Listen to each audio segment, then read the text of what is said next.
Hello, my friends. Thank you so much for the lovely reception of my last video on Angela de Foligno.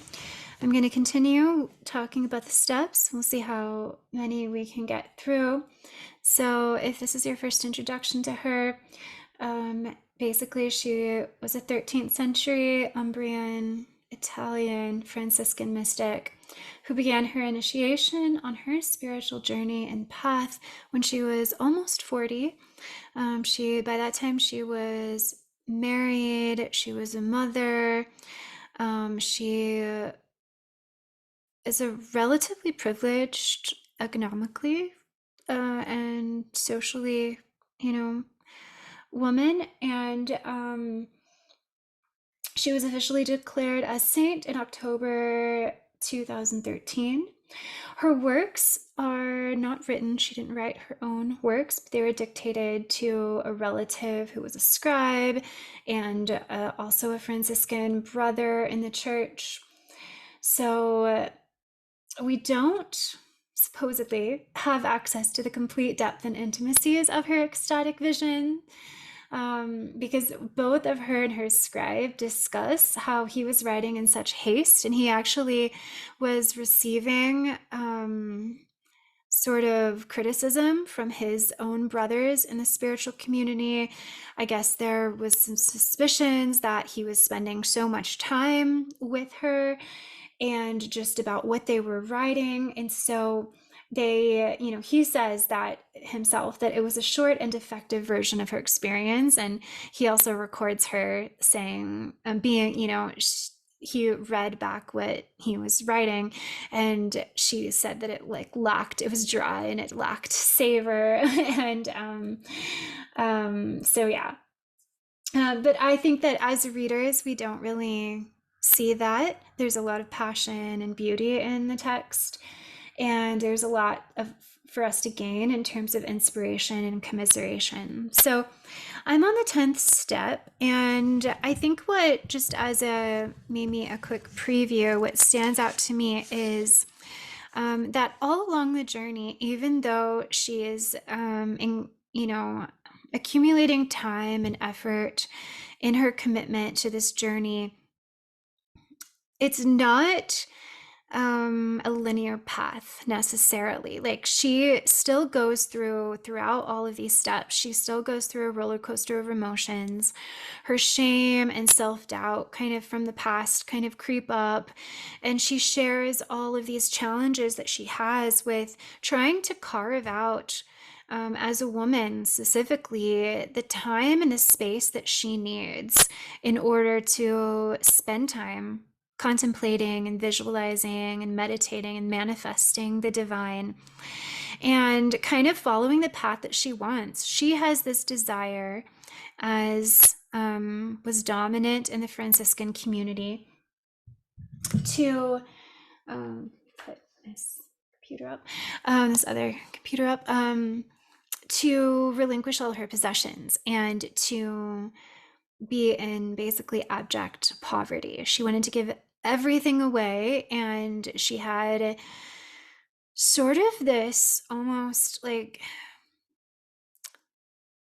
I don't know, I don't want to say self-punishing, but it kind of seems like that desire to experience hardship and in her body in order to, I guess, align or embody the sufferings of Christ.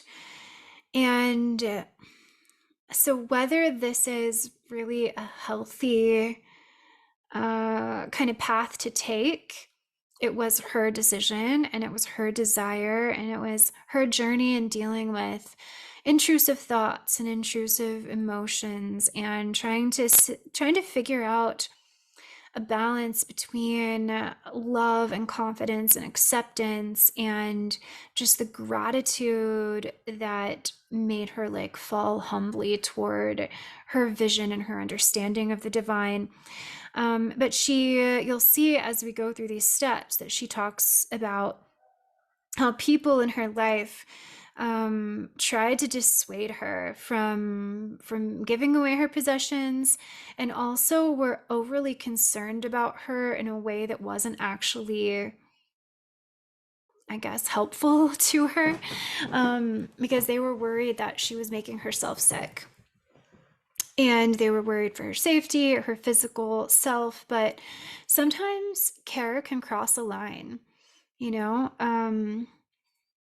I think that people need to understand that women can take care of themselves and be agents and make their own decisions, that anyone can.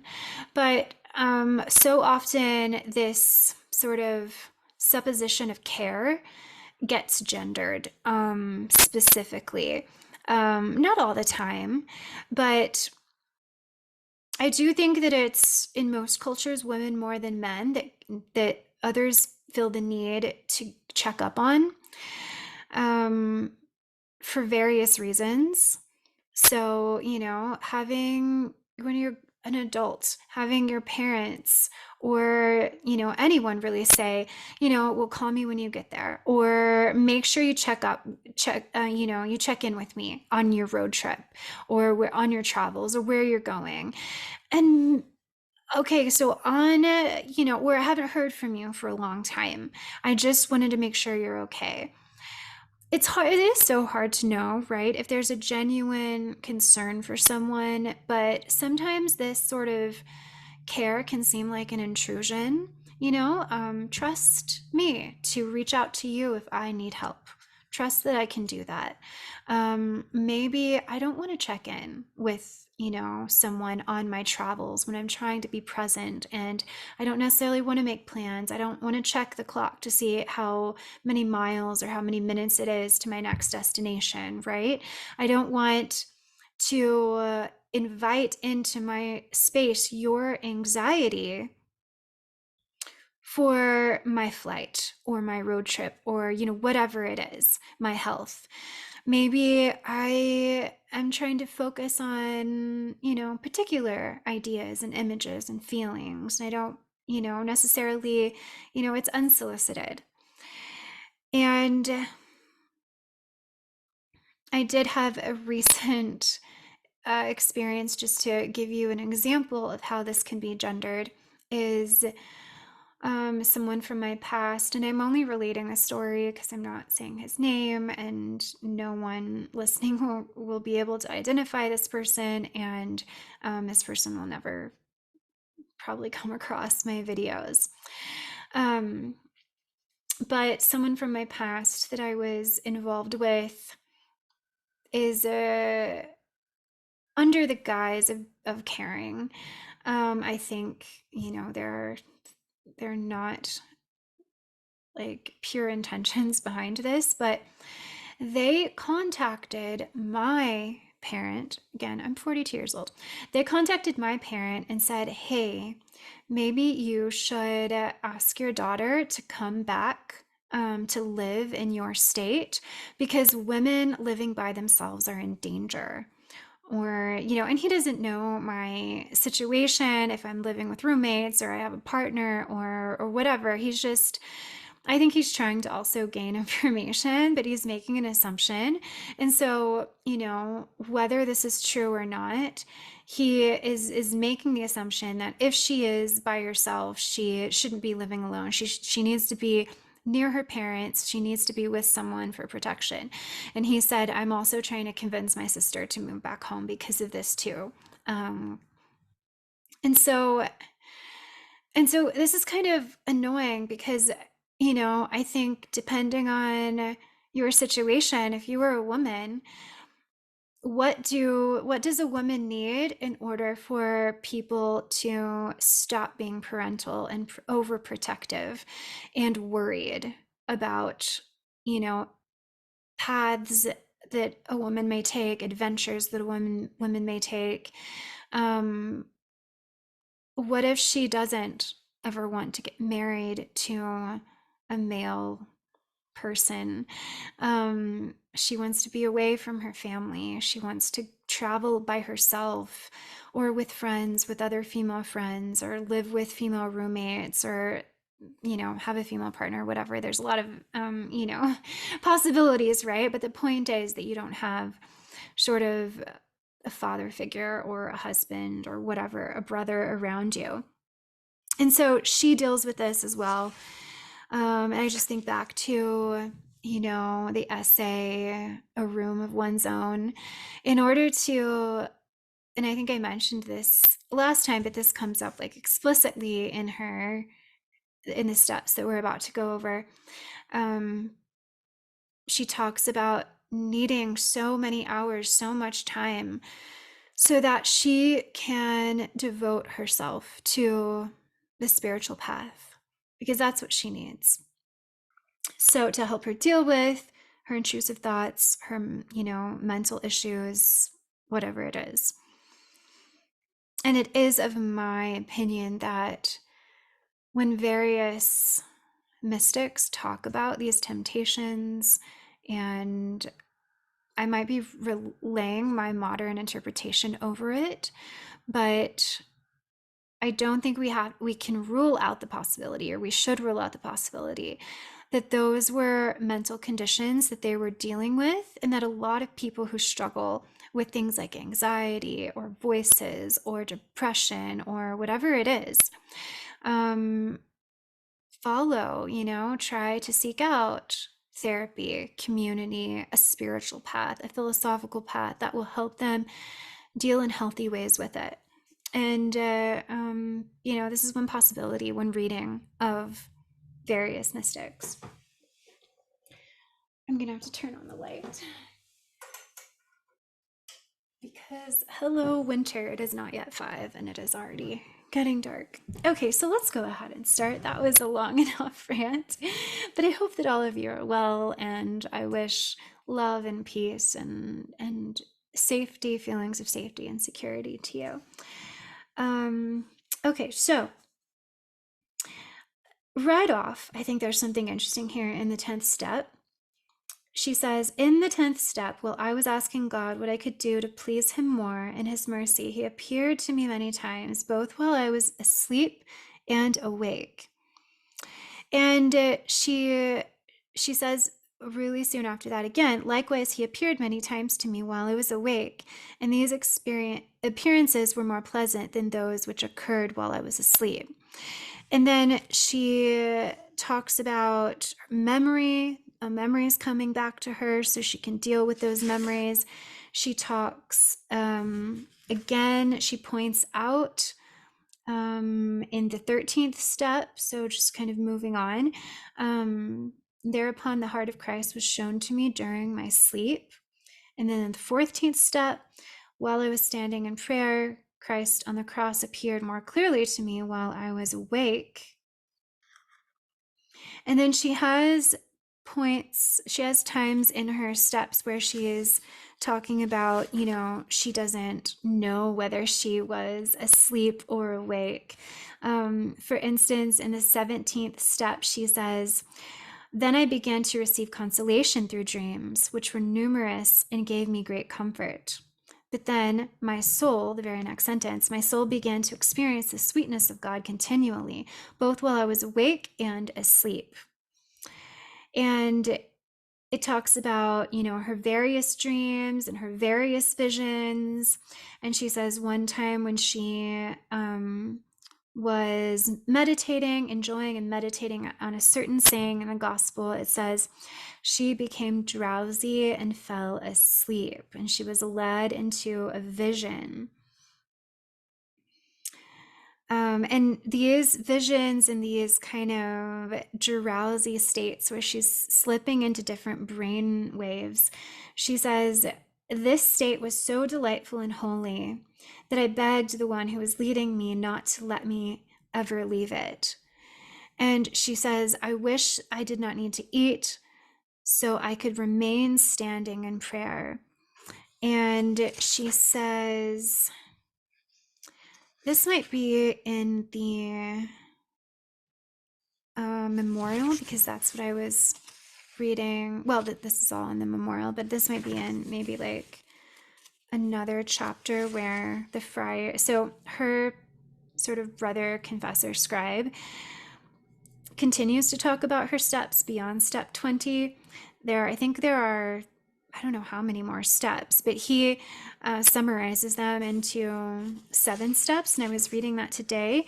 And she talks about, let me see if I can go to it. Otherwise, I just will remember it. Okay, here we are.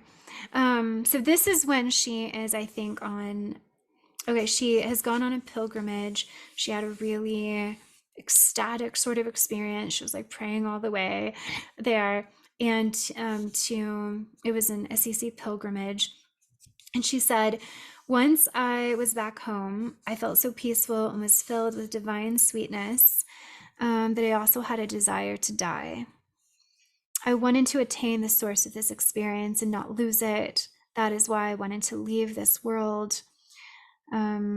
She says, Lord, take pity on me and do not allow me to remain any longer in this world. And then she's kind of like bedridden. And so I guess that I've kind of complicated it by, going past the dreaming waking. But so people say that, scientists say, and researchers of this say that, there's a really interesting kind of correlation between sleeping and dreaming and the brain states in our altered stages of consciousness during sleep and meditative wakefulness. So I've seen quite a few videos that kind of mention that most people in sort of a doing, productive, even stressed out, chronically stressed state, stay in beta or high beta brain waves. And this can really lead to insomnia. It can lead to various chronic illnesses. It can lead to just general fatigue and anxiety because our body really needs to transition from maybe something like a really fast brain wave. And of course, I'm just kind of struggling because I'm not a scientist, I'm not an expert on this part, but trying to just communicate it as best I can. But I would, suggest anyone kind of look it up. But when people are in meditative states and kind of quiet their mind, focus on their breathing, whether it's a guided meditation or they're just trying to visualize something positive, they can switch to alpha and then even theta. And so they can start to slow down their brain waves. And this is what happens when we drift off to sleep. And so they can kind of maybe even fall out of the analytic mind of consciousness and be in a more receptive place to feel emotions like gratitude and love and receive instead of try to produce thoughts. And it seems that that's what she's describing here with her frequent multiple comments on the, trying to compare and contrast her states of wakefulness, her states of sleep, talking about the difference between sort of having visions and being spoken to in her dreams and then in her meditative wakeful states. And as she says, it's good in both states, but she's spending so much time, and it really indicates that what we think about and the energy that we put forth and experience throughout the day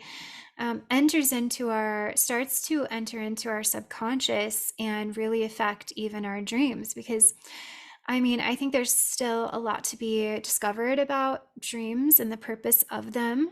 A lot of people say that some dreams are to consolidate memories, others are to sort of allow memories to be processed and let go of. And of course, there's something about like our spinal fluid kind of washing over, I think it's called the gray matter in our brains. And so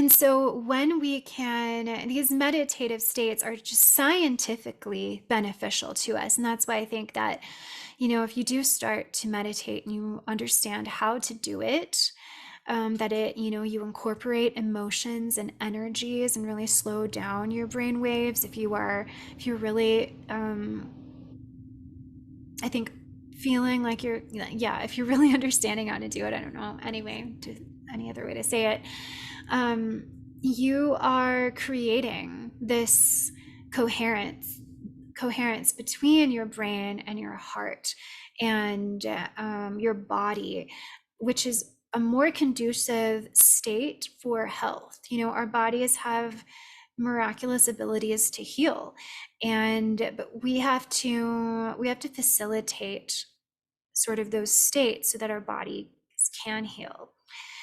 And so yeah, so this is her holistic sort of treatment of basically her spiritual journey that includes, to a great part, meditation, and visualization and manifestation. So let's see. Okay, so maybe I'll go back a little bit and see if there's anything I can say. Okay, so it's in 12 steps where she says that she has a need to, I guess the second thing. So the part about her wanting to die and to never leave this state, I think that it can get really addictive being in those states. And I've watched videos on people with near-death experiences who have also begged to not come back, because they were in such a feeling of like being bathed in the light of love. And then, because they're making a video and telling us they were told they had to come back. And even Angela, she couldn't stay in these states. She would always say that, the presence left her gently and gradually. And so she was thankful for that. But I think that's just another interesting, I don't have a lot to say about it, but I think that's just an interesting aspect of, going on this journey and meeting whatever it is, having contact with whatever it is, whether it's our evolved self, an elevated version of ourself, the formless spirit that is creative and generous and benevolent, feeling a connection with, with collective consciousness, feeling a connection to all of creation.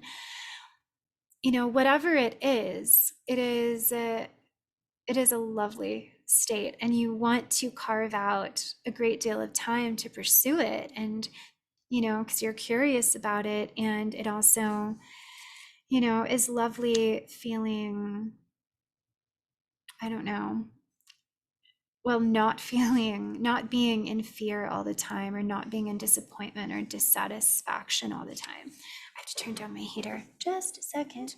And so one thing I wanted to say about her doubts that she has throughout and that crop up, and how she allows people to influence her and even wonder, am I sick? Is this path healthy? What am I really doing? Instead of trusting her own intuition. And on the other hand, it is good to reflect and just check in with ourselves and make sure that that we are really being healthy and good to ourselves, etc. But the point that I think that I'm getting here is that, this is going back to, that it's not linear. And I think that many people are hesitant, perhaps, to announce that they are, maybe like I did in my last video, going through a spiritual awakening, or that they are pursuing the path of a yogi, or, whatever it is. Because I think there can be so much potential internal criticism as well as external criticism, that has the tendency to want to put people in boxes to test them. You know, you say that you're X, so why are you acting Y? Or why are you feeling like this? Or why are you still struggling with these things? Or, you know, you said that, you know, your body was miraculous. Why aren't you healing yourself? Or whatever it is. You know, and I don't think it just is about the spiritual path. I think that it is, you know, saying, you know, making this step to say, I'm a writer, or I'm a musician, or I'm this, without qualifications, without disclaimers. Because by saying that, by making that articulation, that's very powerful.